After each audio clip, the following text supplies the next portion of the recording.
pessoal, bom dia, boa noite, boa tarde.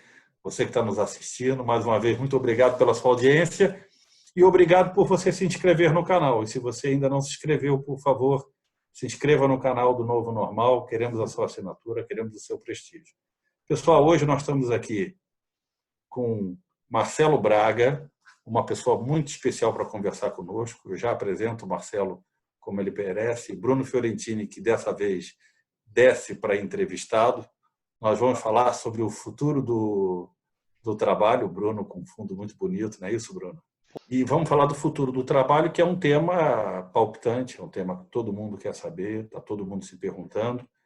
E eu não posso começar o programa de uma maneira diferente, a não ser perguntar para o Bruno. Bruno, céu azul em Seattle? Olha, aqui no nosso headquarters, vocês veem que eu hoje estou direto do estúdio, os outros estão entrando aí remotamente. Céu azul em Seattle, lindíssimo. Essa semana foi liberado a pesca, o golfe, os parques. Eu tive a oportunidade já de terça-feira à noite ir a um dos parques, jogar um pouquinho. Tá lindo, o tempo tá maravilhoso, tá apontando para um grande verão. Tamo ótimo aí, a temperatura está começando a subir, tá excelente. E o interior, Cadu? Aqui no meio do mato tá frio pra caramba. Olha aqui o que eu estou usando hoje. Amanheceu ontem, choveu à noite, então a temperatura já despenca, o que é ótimo, porque isso deixa a gente mais animado para trabalhar nas coisas internas. Ou seja, estamos vivendo num mundo de telas agora, né? Então, se o tempo não estiver muito bom lá fora, melhor que a gente se concentra mais por aqui. Né? Muito bom. Eu estou aqui de São Paulo, tá frio também, olha aqui, ó. Casaquinho para segurar. Marcelo está em São Paulo também, mas é mais valente. Quase perto do Cadu ali, São Paulo, no meio do mato também. Eu fico na beira da serra. Eu quero apresentar o Marcelo. Marcelo, muito obrigado por você estar aqui. Marcelo é headhunter há 22 anos. Foi sócio sênior da FESA. Há 14 anos ele fundou a própria empresa, Search. E recentemente fez a startup Reacher, software de recrutamento digital. Marcelo atua na contratação de líderes, em assessment, mentoria, coaching e projetos de desenvolvimento organizacional que ele já aplicou em mais de 500 empresas. Marcelo, de novo, um prazer enorme.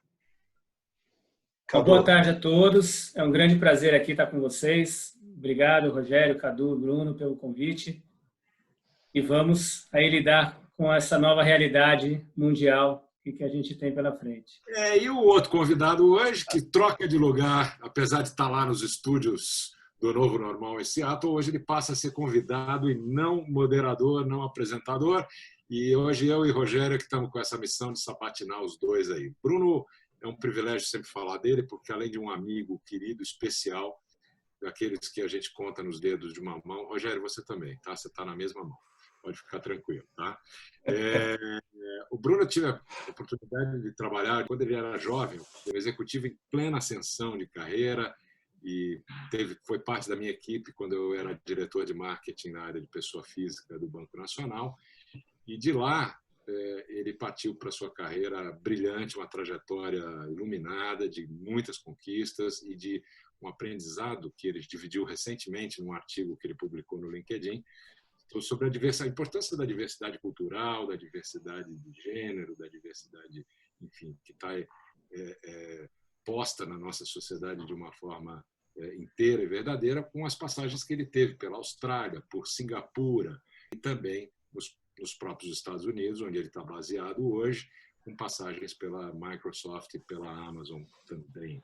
Uma trajetória de muito brilho, que eu tenho um orgulho enorme de falar do cara, porque agora também a Sevenwood Consulting, que é a empresa que ele pilota hoje, dirige nos Estados Unidos, de coaching, mentoring, focada também em diversidade, é uma parceira da Cadu Lemos Performance e do Projeto Flow, as nossas iniciativas, onde eu e o Rogério estamos à frente aí desses projetos, e é muito legal saber que o Bruno vai estar trazendo esse talento todo e essa sensibilidade toda que ele tem para isso. E hoje ele vai conversar também sobre as coisas que ele está vendo do futuro do trabalho lá onde ele está, né? Que é o mercado mais importante em termos de tendências, está mais sofrendo hoje com o aumento de uma taxa de desemprego absurda, como todos nós estamos no mundo inteiro. Ninguém imaginava que um vírus pudesse parar o planeta. É isso, né, Roger? Nós estamos numa situação muito complicada. O Brasil já está com 12,2% de desemprego. Aquele desemprego que a gente sabe como é medido, porque ele não pega o informal. Os Estados Unidos foi de 5% para 18,4% de desemprego, são os dados oficiais. E vocês estão sentindo a temperatura aí na ponta. Você como recrutador, você como demanda de empresa, como é que você está vendo o mercado agora? Como é que você está vendo as demandas das empresas, hein? Esse é um momento que a gente vive de total inflexão, acho que na história da humanidade, assim como grandes guerras, gripe espanhola, a gente vive um momento único e vai ser ditado uma outra situação. Nós vivemos, de fato, um cenário de guerra e as empresas estão nesse momento. Mas até mesmo na guerra, você tem aquele lado que está muito forte, né? Então, pensando de fato na guerra, quem fornece armamentos, quem fornece roupas especiais, está muito bem posicionado e se dando muito bem, e outros param totalmente, famílias devastadas, né, algumas economias devastadas e tudo mais. A gente vive esse momento, só que algumas empresas acabaram até por situações anteriores ou por estarem bem posicionadas na forma digital, se dando muito bem e estão crescendo, né? E a grande maioria da indústria está tentando ali fechar as contas o menos negativo possível, porque quem conseguir passar dessa situação de pé vai estar muito mais forte. Então, o cenário, eu não diria de desemprego, mas o cenário é de ajustes, aproveitando as medidas legais que o governo autorizou para a economia, de uma forma de conseguir, no mínimo, atravessar esse momento difícil que a gente passa. Você tem tido muita demanda de vaga? Não, o recrutamento diminuiu bastante. Muitas vezes a gente entende que até algumas substituições ou cobrir absenteísmo, que está muito alto dentro do mercado. E tecnologia, que ainda continua acirrado, mas que a gente não sabe ainda por quanto tempo. Acho que vai ter um movimento das empresas que não estavam no digital querer correr para o digital, então isso ainda deve continuar a demanda alta que vinha por profissionais de tecnologia, mas talvez isso também dê uma diminuída. A guerra de profissionais de tecnologia era uma guerra mundial, né? Faltando profissionais de TI no mundo inteiro. Mas, de maneira geral, reduziu significativamente o volume de contratações, ou pelo menos de abertura de novas vagas. Dá para dizer que parou? Parar nunca vai parar, porque uma coisa é a contratação pelo crescimento da economia, crescimento da demanda, vagas novas. A outra é a reposição, né? E a reposição sempre vai ter. Muitas vezes você começa o ano com 10 pessoas, termina o ano com 8, mas não significa que você não contratou ninguém. Provavelmente você deve ter contratado 4 ou 5, é que quem você contratou foi substituído.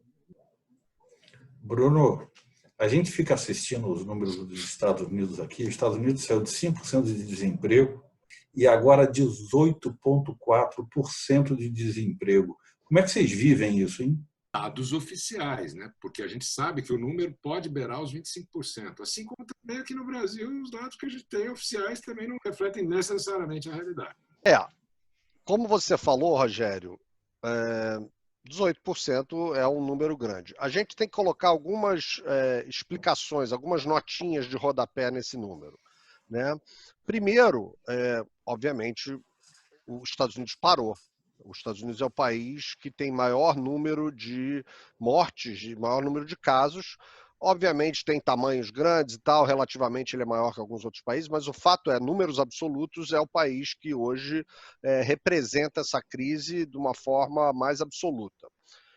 E alguns estados, algumas cidades completamente pararam todas as atividades, naturalmente que o mercado de trabalho acaba sendo impactado por isso.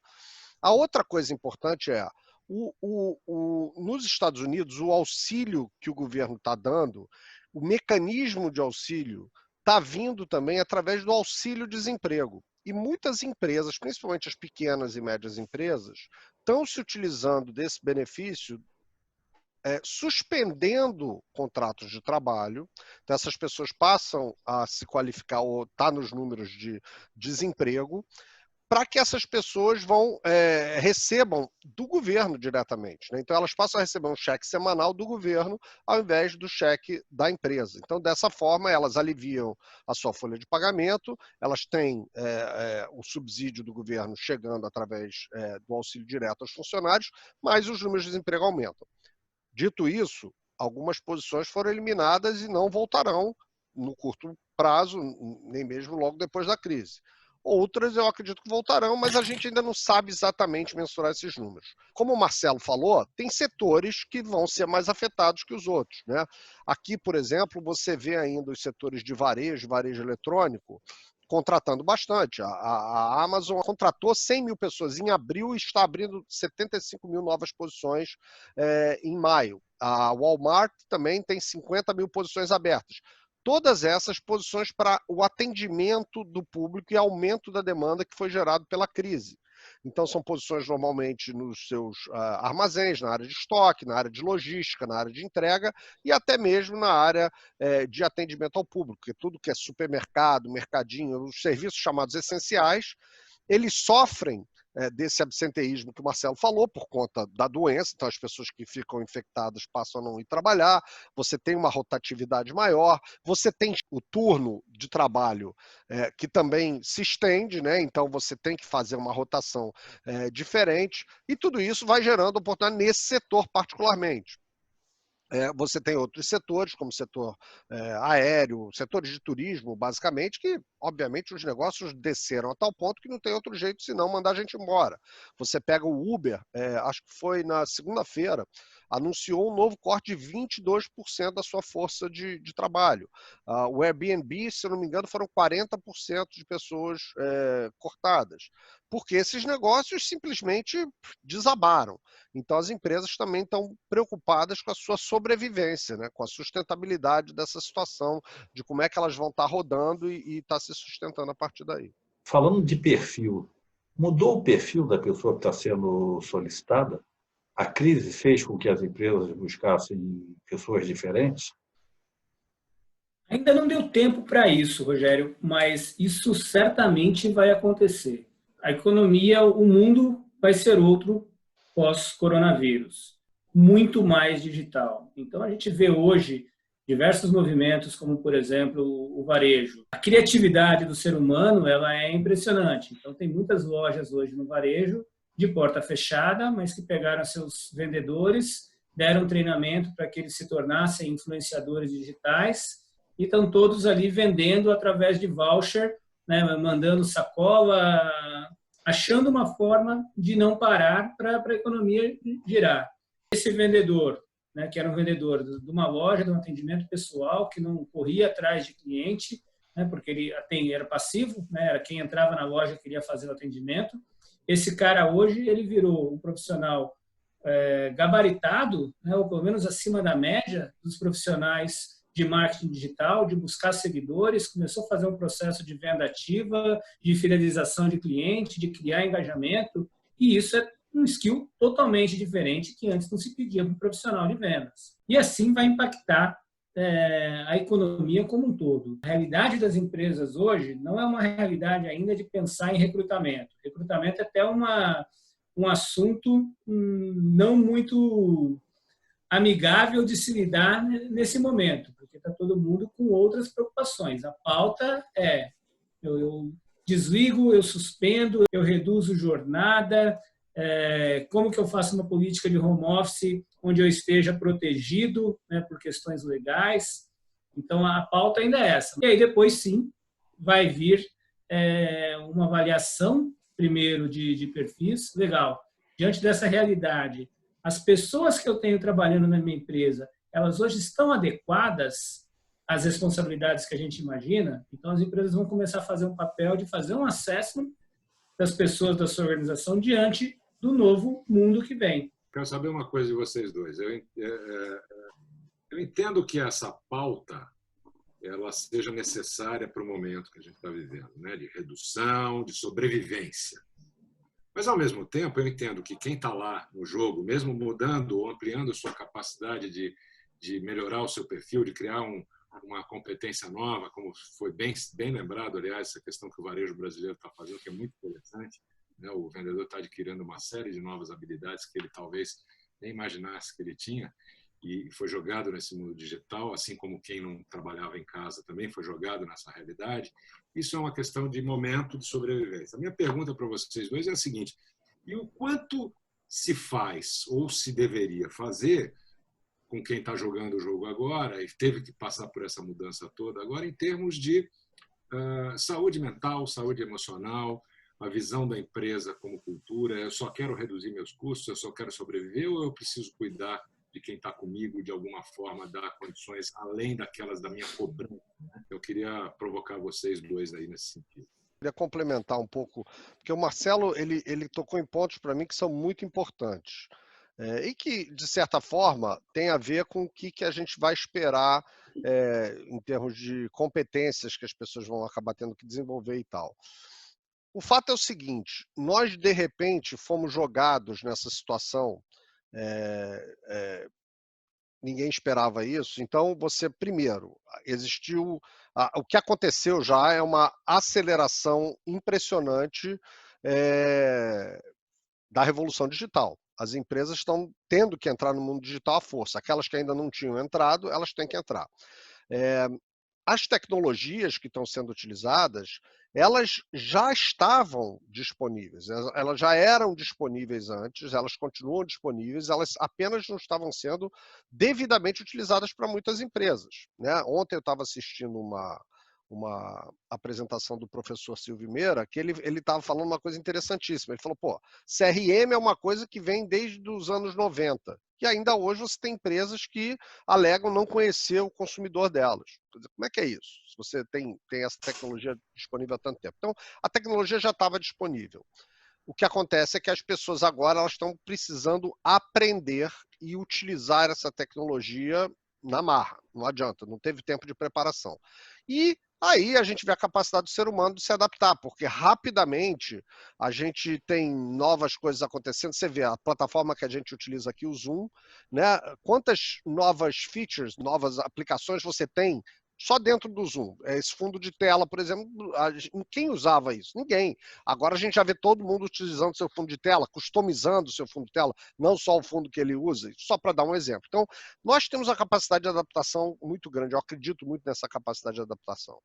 A segunda coisa é o seguinte: existe essa discussão, como é que é o trabalho de home office, o trabalho remoto. Nós fomos jogados nessa situação. Então, o cara que é o trabalhador ou a trabalhadora que foi para casa, chegou em casa, só que agora chegaram em casa os filhos, o seu parceiro, a sua parceira também está em casa, você tem os afazeres domésticos, você agora tem que se preocupar com o almoço, que é uma coisa que talvez você saísse para comer. Então você está trabalhando de casa no momento que a casa está caótica, que você está tendo que se readaptar. E, ao mesmo tempo, aí a gente começa a entrar no que o Marcelo estava falando. Como é que a gente estabelece, então, agora políticas de home office? Primeiro, vamos definir o que vão ser essas condições do home office, quais são as necessidades, porque talvez, por exemplo, para você ter um home office eficiente, você tem que ter um lugar na sua casa onde você possa se isolar. Existe isso hoje? Isso não é uma coisa fácil. Se você não tem isso, você não vai conseguir isso em um dia. Nós tivemos aqui um entrevistado, Marcelo de Paulos. Vocês se lembram que ele estava fazendo a entrevista do topo do prédio dele. Por quê? Porque era o único lugar onde ele conseguia paz, porque ele tem 2 filhos pequenos, tem cachorro, enfim, ele tem todas as demandas que a casa tem. E as interrupções que a casa tem, né? Então, eu acho que assim, a gente foi jogado nessa situação, estamos tentando fazer o melhor possível para entender. Aí eu vou voltar para a tua pergunta, Cadu. Eu acho que o Marcelo trouxe aqui um reflexo do que é a priorização. Então, a priorização, primeiro, é como é que eu normalizo isso? Como é que eu chego a esse novo normal o mais rápido possível, para poder normalizar a situação e entender os benefícios, os problemas, como é que o treinamento vai ser feito, como é que as minhas reuniões diárias vão ser feitas, como é que eu vou entender produtividade, vou ter que gerenciar micro, macro, como é que vão ser as métricas analisadas e tal. Então, eu acho que isso é bem complexo, são sistemas e processos que as empresas vão ter que reestabelecer, ou no mínimo readaptar. E as pessoas nisso tudo, também, como é que a gente dá suporte, não só emocional, mas suporte de desenvolvimento para essas pessoas? Como é que a gente faz com que essas pessoas possam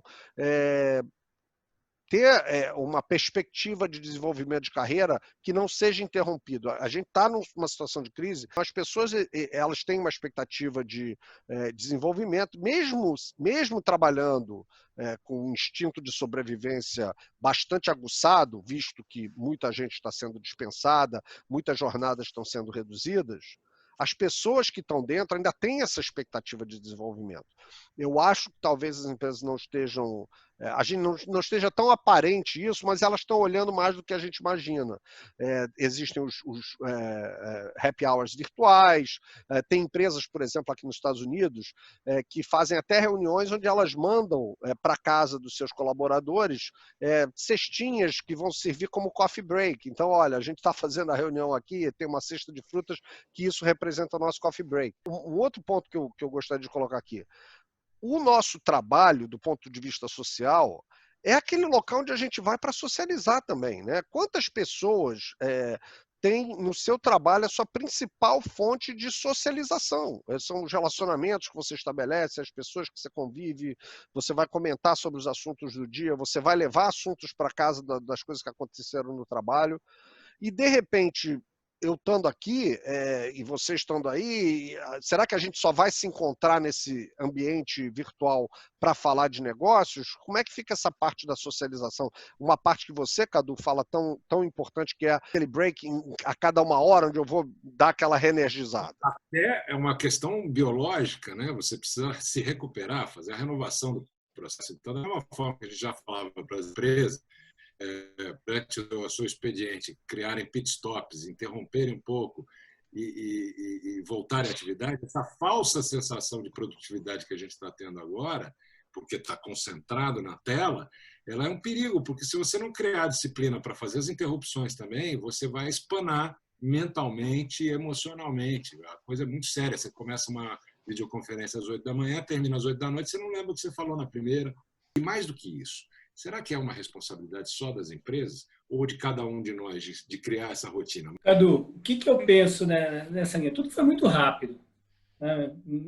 Ninguém começou esse ano imaginando, nem no filme mais sombrio de ficção, que uma coisa como essa poderia acontecer. Então, foi tudo muito rápido. Se você pegar as grandes empresas, sejam elas multinacionais estrangeiras ou multinacionais nacionais ou grandes empresas nacionais, elas estão começando a ter essa preocupação. Elas já conseguiram equacionar algumas questões aí de ajustes financeiros, ajustes de equipe para equacionar as contas no final do mês e estão começando agora a implementar algumas políticas. Mas a realidade das grandes empresas, por mais que eles sejam os maiores empregadores, diante dos 102, 103 milhões que é a população economicamente ativa do Brasil, ela é bem pequena. A grande massa do trabalhador brasileiro está nas pequenas e médias empresas. O que mais segurou o desemprego no Brasil não foi que as grandes empresas começaram a contratar mais, foi que começou a pessoas não procurarem mais empregos porque estavam começando a se encontrar através de startups, através da construção de pequenos negócios, através de ser profissional autônomo. O brasileiro achou um caminho de reduzir a taxa de desemprego, mesmo com governos aí põe no plural, da sequência de todos eles aí, inclusive o atual, jogando contra. O que me reforça, pelo que eu entendo do que você está me falando, a sensação e a impressão de que isso passa a ser uma responsabilidade de cada um, do indivíduo, do colaborador, e não necessariamente ficar esperando isso da empresa, ou seja, ele tem que cuidar de si, né? Eu sempre gosto da metáfora lá do avião, né? Você precisa primeiro se salvar para depois salvar o outro. Então, eu acho que nesse ponto as empresas estão tentando... Põe a primeira máscara no seu rosto, depois no rosto do seu filho, né? Exatamente, né? A gente teve aqui o Alberico falando sobre restaurantes. Você vê, ele claramente estava super mal em relação aos funcionários dele, mas ao mesmo tempo ele estava pensando como é que eu dou continuidade, sobrevivência para esse negócio, até para que os funcionários possam ter amanhã uma oportunidade. E, de novo, eu não acho que tem nem mocinho nem bandido aqui. É uma questão de entender como que a gente reage em tempos de crise, né? O Cadu, volta e meia, fala isso aqui. O que a gente faz? A gente ou congela, ou a gente corre, ou a gente luta. É isso. O nosso modo de sobrevivência, na verdade, né, aquela coisa do sistema límbico, cérebro reptiliano, etc. e tal, diante de uma adversidade, de uma ameaça, luta, fuga ou paralisa. Mas ao seguir determinados passos para proteção, enfim, para salvaguardar a saúde, etc. e tal, eu preciso passar por isso e dizer o seguinte: e aí? Faço o quê? Como é que eu desempenho minhas tarefas? Então, são escolhas. E é uma questão de mudança de hábito mesmo. Mas a questão mais fundamental, ao meu ver, é que, de novo, acho que é uma responsabilidade da empresa, sim, mas um momento de sobrevivência passa a ser de todo mundo. Eu aqui nos Estados Unidos, nós já estamos em lockdown há 7 semanas, talvez 7, 8 semanas. Então, não, talvez até mais que isso, actually. Mais de 10 semanas, com certeza, porque foi primeira semana de março, mais de 10 semanas. Eu já perdi a referência do tempo. Parece 10 semanas. E a verdade é a seguinte: você pode parar e ver um número de séries no Netflix, você pode estar cozinhando, encontrar hobbies e tal, mas no final das contas, eu acho que as pessoas também não têm tanta coisa para fazer e o trabalho acaba sendo um escape interessante. Então eu acho que tem um elemento de atividade, de buscar coisas para se fazer, que faz com que a gente estenda o dia quando a gente está em casa e na frente do computador, você não acha? Eu acho que sim, mas acontece que a nossa saúde mental e até física com esse processo, ela tem um limite. Você trabalhar 24 horas por dia pontualmente, ou tira o tempo do dormir, aí você está num projeto, tem que trabalhar pra caramba, vai virar à noite, você resiste a isso algum tempo. Mas como você colocou, sei lá, 7 ou 10 semanas, você começar a fazer isso, o teu organismo vai começar a sentir e daqui a pouco a tua produtividade vai começar a diminuir, porque você precisa ter tempo para outras coisas. Se a gente considerar que o mundo é novo, que as pessoas estão trabalhando de casa, sem convivência, que o emprego está mudando, de certa forma talvez até ficando escasso. Eu acho que um ponto aí para a gente explorar daqui a pouco, eu acredito muito na questão dos múltiplos empregos que cada um vai ter. Né? Mas a gente não está levando em consideração que agora é o momento das pessoas investirem em desenvolvimento, em aprendizado do que está por vir, dessa nova profissão, desse novo tipo de trabalho, desses novos tipos de skills que vão ser necessários. É o momento das pessoas talvez aproveitar esse período que está trabalhando a mais, trabalhar um pouco a menos e investir em si próprio para estar qualificada para a nova economia, para o novo mundo que vai vir daqui a pouco. Porque senão ela vai ficar de fora desse novo mercado. Marcelo, uma pergunta. Você tocou num ponto, para você e para o Bruno, nós estamos migrando da era do emprego para a era do trabalho? Talvez para a era do eu SA.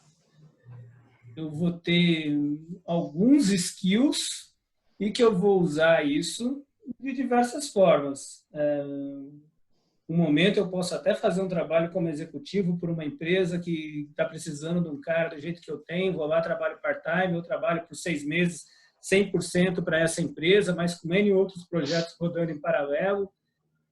Eu acredito muito nisso, mas esse modelo ele ainda está restrito a um nível mais alto na pirâmide social, ou num profissional de tecnologia. em outras áreas ainda não tanto. Acho que sim, nós estamos migrando para trabalho e para ter essa questão do particionamento do nosso tempo. Então, a gente divide o nosso tempo e a gente pode dedicar 2 horas, de repente, a um projeto, outras 2 horas a outro projeto, trabalhar para uma empresa aqui, outra ali. Mas, como o Marcelo apontou, eu acho que a gente tem que olhar isso para a pirâmide inteira, como é que funciona.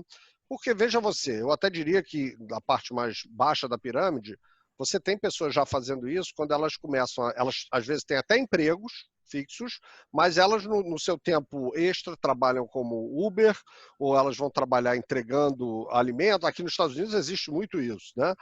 E vão complementando a sua renda dessa forma. Talvez essa tendência que se acelera por conta desse enorme contingente que vai passar a estar disponível no mercado de trabalho e que tem que se reinventar, eu acho que ela tem que ser um pouco mais bem pensada do ponto de vista estrutural. Porque se eu trabalho particionando meu tempo, como é que é a questão dos benefícios? Que são benefícios, eu chamo de benefícios, mas que são necessidades. No Brasil, eu diria que existe toda uma legislação que é complicadíssima.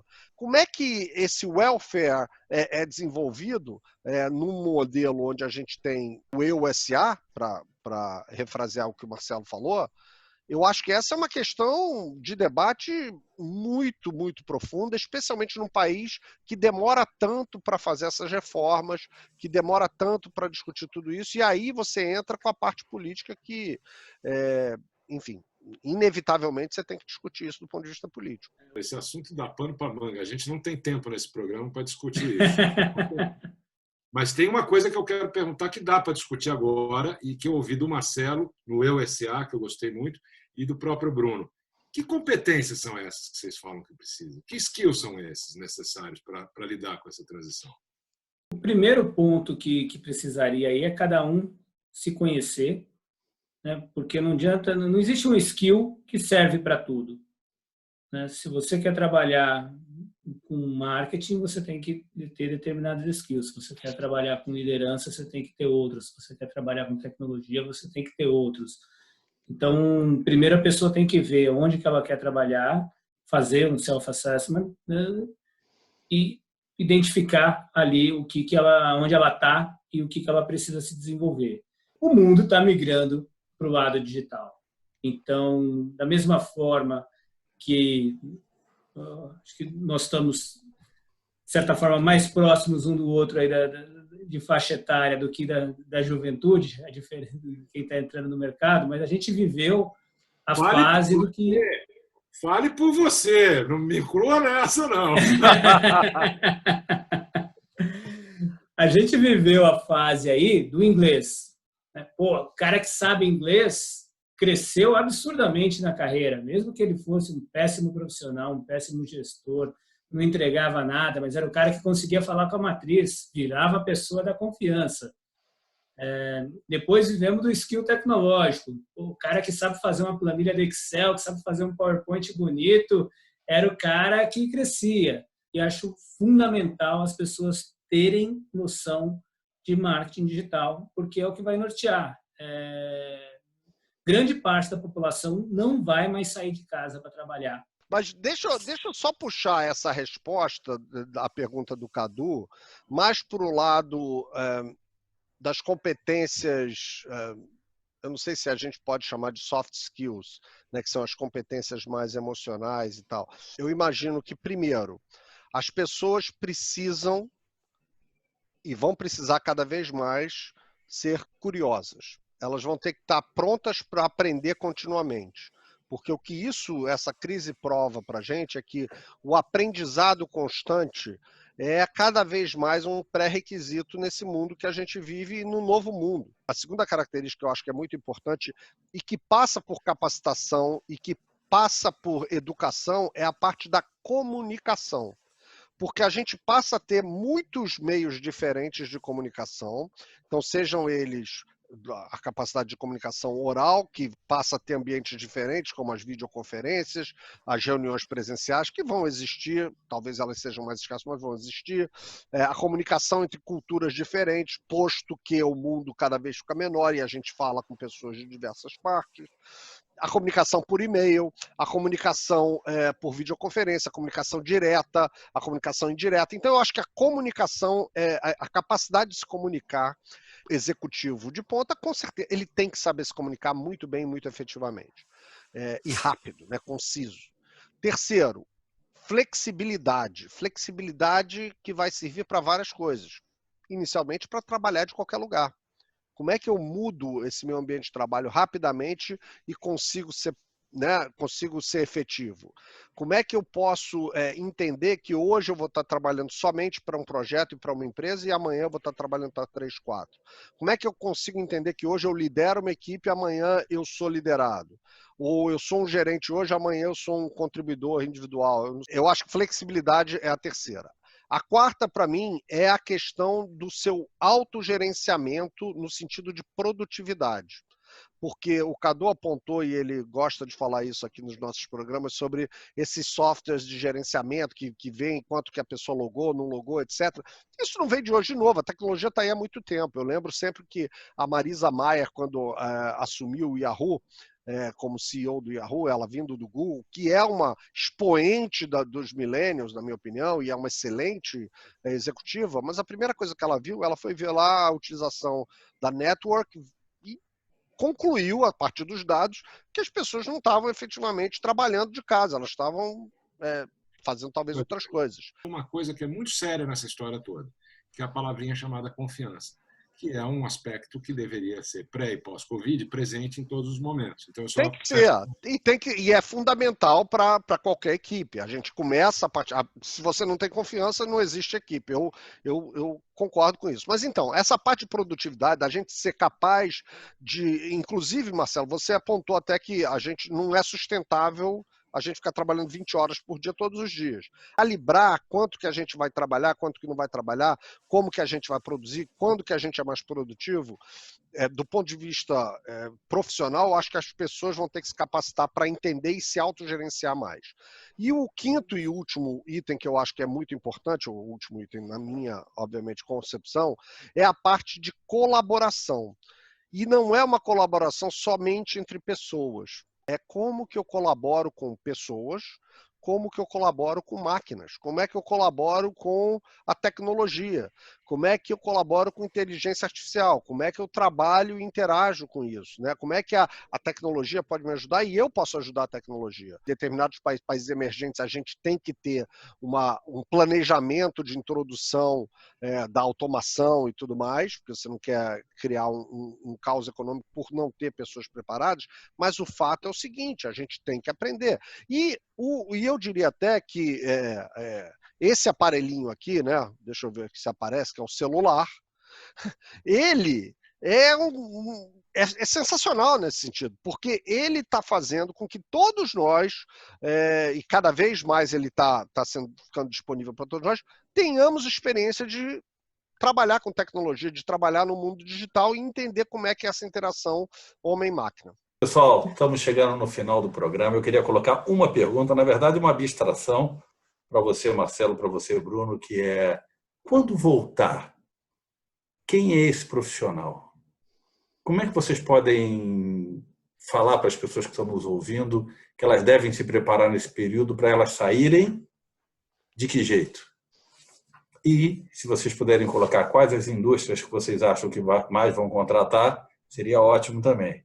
As pessoas podem estar usando esse tempo para aprender, para estar se capacitando, para estar fazendo. Aliás, é excelente, porque o que tem de empresa de e-learning oferecendo, de educação remota oferecendo curso até de graças para as pessoas experimentarem é enorme. Eu acho que existem várias oportunidades, né? Eu vou citar uma frase aqui que eu não sei quem é o autor, mas que eu ouvi e eu adorei. A única profissão que não se torna obsoleta é aquela que ainda não foi inventada. Dito isso, eu acho que existem oportunidades enormes no setor de design, E design de tudo, design de ambientes. Como é que vão ser os novos ambientes, os novos teatros, os novos restaurantes, com essa questão do distanciamento social, dos aplicativos, porque agora a gente tem uma série de pessoas que são os laggards, aquelas pessoas que adotaram tecnologia mais tarde, entrando nesse mercado. E a minha mãe tem quase 80 anos e está lá trabalhando no celular, fazendo home banking, fazendo online shopping, etc. Então, eu acho que existe uma excelente oportunidade, um desafio para os designs de experiência do usuário para simplificar essas operações. Tem que ser cada vez mais intuitivo. Design de embalagem, como é que vai ser? Porque então toda essa parte de segurança, esses novos paradigmas que vão acontecer, eu acho que eles vão trazer oportunidade nessas áreas. Do ponto de vista de saúde, a gente tem a saúde remota, a telemedicina, eu acho que vai crescer muito. Então, eu acho que vai ter muita oportunidade nessa área. Ao mesmo tempo que me parece que as enfermeiras cada vez mais ficam mais importantes que os médicos. Isso eu acho que é uma coisa que tem na minha cabeça. Eu vejo inteligência artificial e médicos trabalhando juntos, aberta, telemedicina, mas eu ainda vejo a enfermagem como algo de contato, algo muito customizado, algo extremamente necessário, né? Principalmente numa população que vai viver mais. A parte de digital influencers, eu acho que o Marcelo citou até isso, que os vendedores hoje estão se tornando influencers digitais, né? O primeiro caso disso foi na China. Foi uma empresa que se chama Lin Xinxuan. E o meu chinês não é tão bom, meu mandarim, mas a empresa Mas isso é sério? É sério, não estou brincando. Sério? É uma Sephora da China, é uma empresa de cosmético da China, que a primeira coisa que ela fez quando existiu o lockdown foi pegar as pessoas, as meninas e os rapazes que trabalhavam na loja, vendendo, maquiando, ensinando os usuários como utilizar e evangelizando os produtos, e botaram eles para o digital para fazer a mesma coisa, que se tornarem, né, através de blogs, Instagram, WeChat, no caso da China, etc. A outra área que é incrível, que é a área que aqui nos Estados Unidos eles chamam de WASH, W-A-S-H, então é Water, Sanitation and Hygiene. Então, essa parte toda de água, de saneamento, higiene, eu acho que tem oportunidades. Como eu falo, eu acho que existem muitas oportunidades interessantes, como toda crise, né? A gente evolui, a gente avança muito como sociedade quando a gente tem guerras, pandemias, revoluções, e eu acho que esse é um daqueles momentos que a gente vai ter a chance de avançar e me parece que existem muitas oportunidades, sim.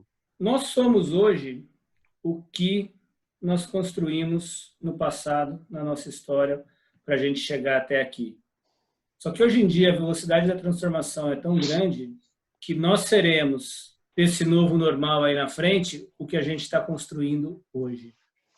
Então, quem está parado, achando que isso aqui é um feriado prolongado, que está se divertindo e esperando acabar tudo isso para ele voltar a sua vida normal, esse cara está fora do mercado ou vai demorar muito mais para se reajustar.